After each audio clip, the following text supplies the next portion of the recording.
Don't take in negative. మీరు hero మెటీరియల్లా ఉండరు. But me success చూసినా ఫ్యాన్ ఫాలోయింగ్ చూసినా కూడా ఒక 2 మూవీస్కి అట్లా ఫ్యాన్ ఫాలోయింగ్ అనేది చాలా రేర్ కేసెస్లో జరుగుతుంది. సో దాని వెనక్కి ఉన్నది హార్డ్ వర్కా లక్కా?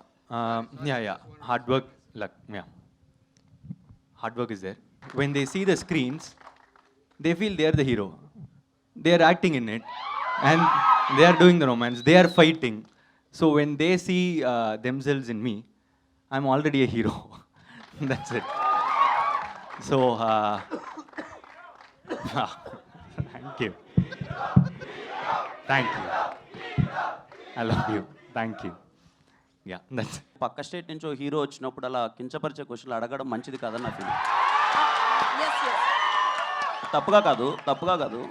నన్ను అడిగితే మీరు కానీ నేను కానీ మనం అవుతామ్మా. మీరు నన్ను ఒక మాట అన్నా పడతాను, నాకు ఏదైనా ఒక మాట చెప్పినా పడతాను. పక్క స్టేట్ నుంచి ఒక హీరో మన దగ్గరకు వచ్చినప్పుడు మీ లుక్స్ ఇలా ఉన్నాయి ఏంటి అని చెప్పి అలా కించపరచడం అయితే నాకే చాలా బాధగా అనిపించింది.